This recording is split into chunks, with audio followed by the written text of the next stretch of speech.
What is up, guys? It's been a long time since I've made a video, but I thought I'd just kind of make a quick fantasy football video just to kind of see where I'm up to in the season, and kind of just make a kind of general update as to what my kind of aim is for towards the end of the season. But just before we kind of get stuck into that, I just thought I'd give a quick update on the game week that's just kind of in the process of, it's not like halfway there, but so far it's been an okay game week. I think the triple captain was probably the best choice that you could make for a triple captain in a long time. Like having two fixtures of home Norwich, home Leeds, where you're captaining a player who's like easily scoring 20 goals a season, is you couldn't ask for a much better opportunity to triple captain than that. So I'm quite glad with how that's paying off so far. The other thing I was gonna discuss is taking the minus 8 point hit. I usually don't like taking hits, so I thought I'd just kind of explain a little bit as to why I've done that. So I brought in Ben White. Who else did I bring in? Mahrez and one other player. Who was it? And Salah. Yeah, of course, Salah. So I did. Let's have a look at last week. Let's have a look. So yeah, so we did Jota to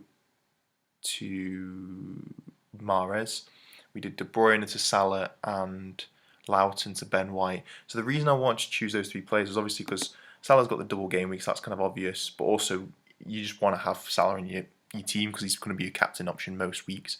I brought in Mahrez because he's been on penalties recently, and I think that with some of the injuries to Man City's squad, and also with them having a good chance of winning the league, I think like he's a very good steady player to have. I love having a midfielder that's on penalties, and not only is he on penalties, he's actually been scoring them really well. Like they've been getting quite a few penalties, and he's been, clinically putting them away. And for a Man City player to do that, it's really good because a lot of Man City players, the penalty taker was changing so much because so many of them were missing penalties. So for them to finally have a good penalty taker is really valuable in their team. It means that he's more likely to be nailed, and also because of the injuries, he's just a good player. So I mean, if you look at his history.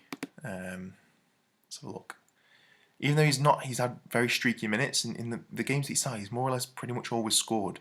And when he scores, he tends to get bonus points as well. And of recent, I do think Pep is going to play him more often. So yeah, so I think Mahrez has been quite a good addition. I'm planning on holding him for at least, probably for most of the rest of the season, depending on whether there's any double game weeks, I may trade him out. But I think he's got some decent fixtures and he's in good form. So that's why I brought Mahrez in. I brought in Ben White because he's a cheap Arsenal player and they've got really good defensive stats at home. But also he had the double game week as well. So and also he's going to be having more double game weeks. Although the fixtures are quite hard. So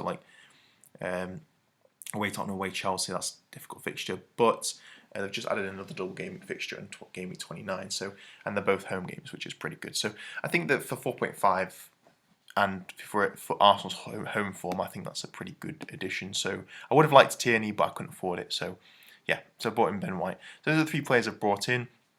Let's just have a quick review of the game week history to see. I think the last time I made a video was somewhere around game week 9 maybe, and I was ranked around 300,000. So my plan was that by the end of the year, I wanted to get within the top 100k, which was basically game week 90 to 20. So I managed to do that. But I think one of the reasons for that was just basically having a good captain pick and picking good midfield options. I think looking at my team now, I'd say bringing Salah and captaining him frequently, that really helped. Bowen has been a really good pick. I had Bowen from his very first streak of form, and even captained him on a good occasion, which helped a lot. I think just keeping on to Cancelo and Alexander-Arnold, that's been a good decision as well. Bringing in Digne when he got like 12 points, that was a good decision. So, and also Dennis, I got Dennis in at a good time as well. So he's been doing really well for me. So I think picking some good goal scoring players has basically contributed to my rank going up, but also just picking some good captain choices as well. So let's have a look at the next few weeks and see what the plan is. So I think the plan for next week is basically to take out Fernandes for Son. I think that Spurs are playing. Have got a good fixture against Leeds, but also they'll have some double game week fixtures coming up. Let's just have a look quickly. So they've got double game week 29. They'll have another double game week against Arsenal, and they'll probably have one after the FA Cup fixtures. But I've got one eye on game week 30. So game week 30, I know for certain that Wolves, Leeds, Aston Villa, Arsenal, Leicester, Brentford are all certain fixtures, and the most likely to be added to that is Burnley, Southampton. So I've got one eye on those 4 fixtures, but I've also keeping an eye on the double game weeks and point scoring in between then. So essentially, the players that I really am glad that I've got on my team are Weghorst, Arsenal players like Ben White. I may bring in Saka as well. And also Salah, so because he's probably going to have another double game week as well. So those are the 3 like main considerations. Is basically planning for the double game week 29, but also keeping one eye on game week 30 as well. So yeah, so looking at that, I think Spurs players going to bring in a Spurs player. I think also so I've got Everton as well. So I've got Calvert-Lewin. I was also considering bringing in Gordon, who's 4.5 million. But he's starting frequently for Everton. And I think that he's probably one of their best players.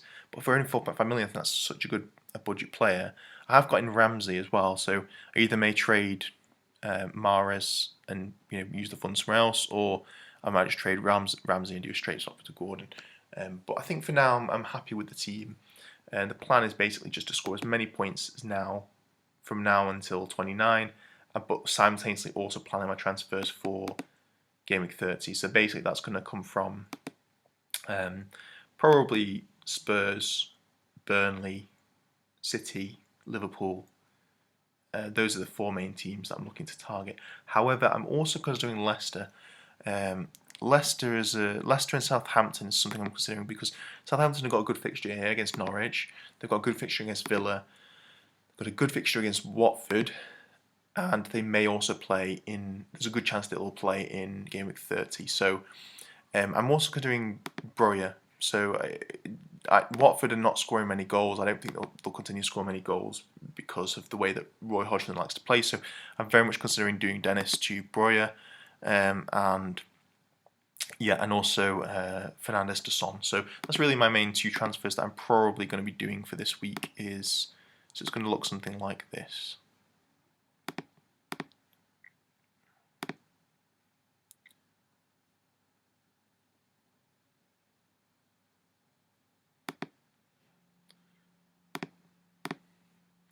Yeah, so my team should look something like this, and then going from there until game week 30, the main plan will be either to get in an Arsenal player, a Leicester player, or potentially, that should be it really. Probably Arsenal or Leicester is what I'm going to be targeting. I don't think I want to bring in any more Wolves players because if you're looking after game week 30, I'm going to want different players. So the double game week players most likely from after game week 30 are going to be the likes of Man City, Chelsea, Liverpool, United. So it's good to keep an eye on the players that are most likely going to get a double game week as well. So the big top 4 and top 6 basically. So that's a quick update on where my fantasy football team's at the moment. I'm hoping to get some more points from this game week. I'm still in the cup, so I'm in the Chelsea Cup. So just look at my opponent now. So he's plays free hit. So I think he's got 1, 2, 3, 4, 5, 6, 7, 8, 9, 10. 10 more players to come. And also he's got Ramsey coming off the bench. So it's not going to be easy to beat him. But I've got a 10-point lead and I've got Salah's triple captain. So that should give me an advantage. But it's going to be a very close cup match, I think, this one. So I'm hoping I'll get more points from Weghorst. That Burnley-Tottenham game is huge for me because he's got Son, Kane and Emerson Royale. So if Burnley beat Spurs and Weghorst gets a goal, that will put me in a massive advantage against him because he's got Luis Diaz, but I've got Salah captained, and he's got double Liverpool defence, but I've got Alexander-Arnold. So it's not going to make a massive difference this match. Watford, if Dennis gets the goal, that would be good. And then the other match that makes a big difference is Arsenal-Wolves. Like if it's 0-0, that's going to be a big one for him. So Or if Lacazette and Saka get a goal, that's a big one as well. So I think two big matches are Burnley versus Spurs and Arsenal versus Wolves. So yeah, I'm going to be keeping an eye on those. The other thing I was going to have a quick look at is also just kind of fixtures coming towards the end of the season. My aim for the end of the season is to get in the top 10k, which is going to be really difficult because I think I'm a good 30 points off that. And getting points and maintaining a high average on my when there's like almost 9 million players is really difficult. So my aim has basically been to average 60 points over the whole season, which basically means, so I'll just quickly do that sum now. So 60 times 38, which is 280 total points. I'm on 1632 now, which is decent, which means that if there's been 26 game weeks, my average score has been 62 to 63, like 62.7, so just under 63 points per game week, and there's still more points to come this week. So if I can keep that average, I think I'll definitely make, at the very least, the top 100k. But I'm probably going to have to try and average 65 points per week to definitely make the top 10k.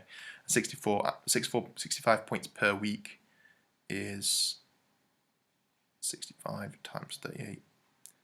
Over 2,400, 2,470, which I don't think I've ever scored that many points. I think I've scored to the 2,300 range, or maybe just under 2,400, just over 2,400, but I've never scored that many points. So it's going to have to be a mixture of picking the informed players and also making sure I make good captaincy decisions, which is going to mean I need to plan my transfers very well.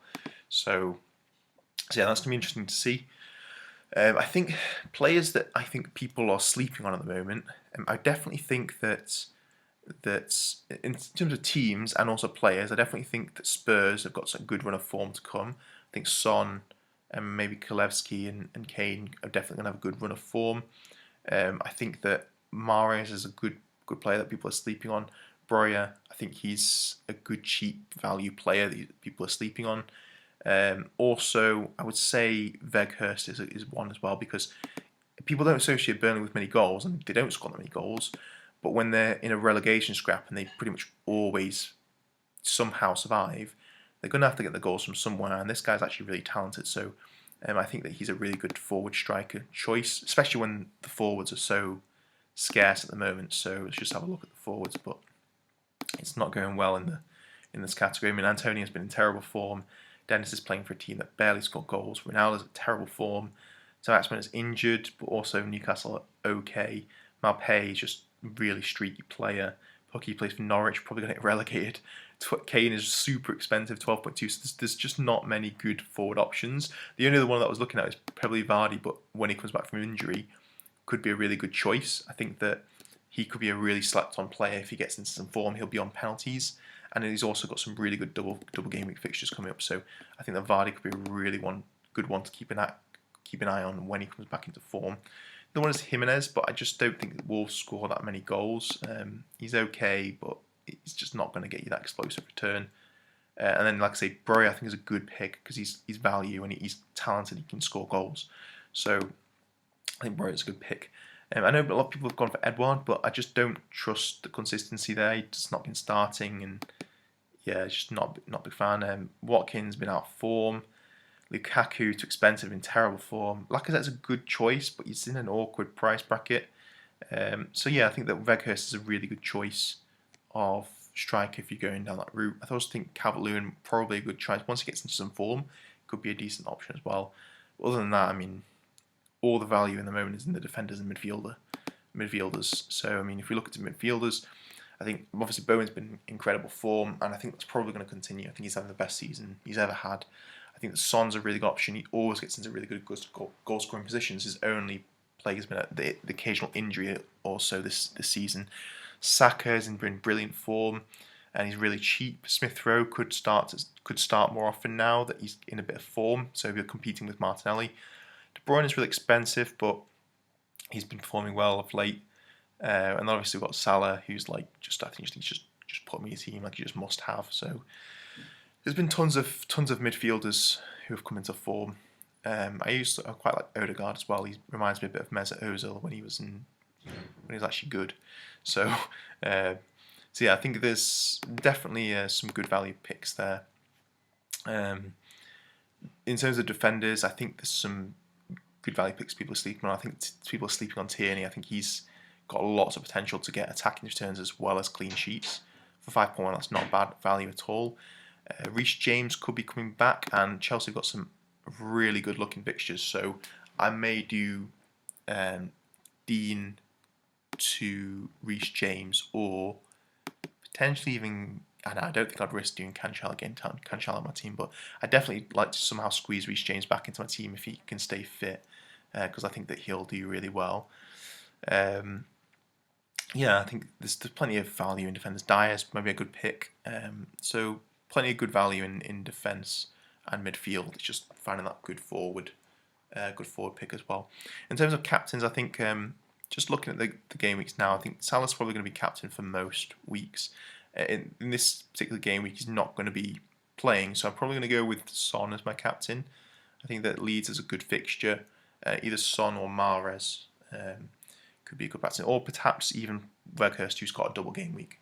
Crystal Palace and Leicester, though probably a little bit risky, but I do like Weghorst as a player. If he can stay fit and Burnley can keep fighting, then I definitely back him to get some goals.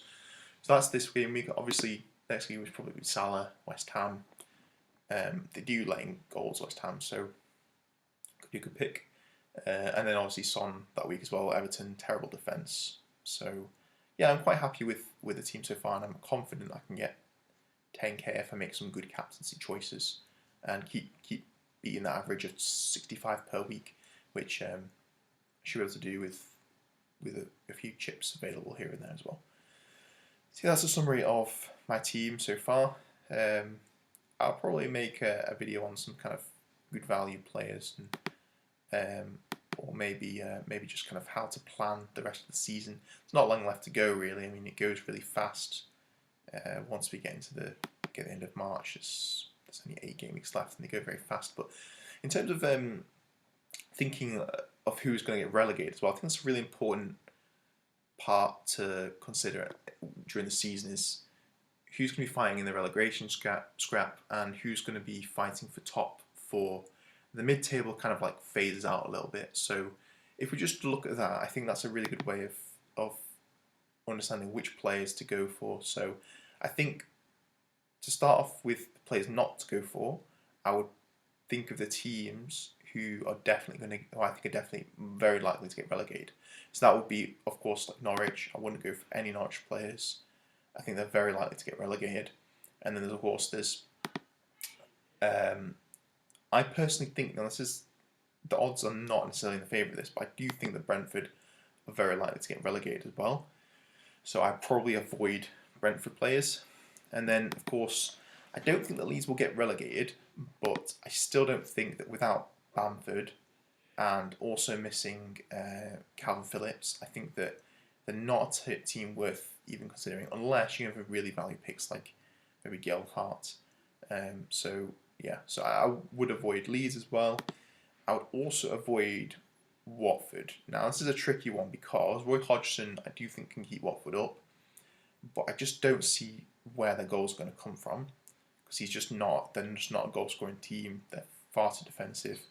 The only player I would keep from them is probably Ben Foster, who's good value at 4.1. And I definitely think they can keep a clean sheet. So yeah. Burnley I would not avoid because I do think Burnley are going to stay up, which means they're going to have to get points from somewhere.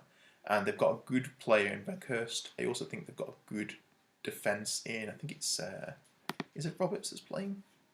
Yeah, I think it's Roberts. So I think they've got some good value picks there. They'll keep clean sheets and they'll probably get some goals. I think Burnley's a good one to target for the end of the season. Teams who are kind of aiming for top 4, top 6, I would target Spurs. I think that Spurs will make top 4. Chelsea will also make top 4, and obviously Liverpool and Man City. So I'll be targeting Chelsea and Spurs. However, having said that, Chelsea are a tricky one to pick players from because they've not really got any standout players on their team. Like Mount's injured. the midfield, who really gets points in the midfield. I mean, it varies a lot. So Ziyech doesn't get consistent starts, neither does Havertz, neither does Pulisic. It's very tricky. And then Lukaku and Werner are just terrible. So, yeah, I mean, the main place I think the points are going to come from is probably from their defence. So probably get a Chelsea defender because they've got good fixtures as well. And then obviously, yeah, Spurs. So Son, Kane, Kalevsky. I probably wouldn't go near their defence. But yeah, so that's a pretty much summary of kind of what's to come and my team where it is now. I do think I can make top 10k, so that's going to be my focus for the rest of my videos, and the rest of tips and advice is going to be making big points gains that's going to get me to the top 10k. And if you're making big points gains, it's probably going to help you rise in the ranks as well. So yeah, so stay tuned for those videos, and yeah, till then, take care.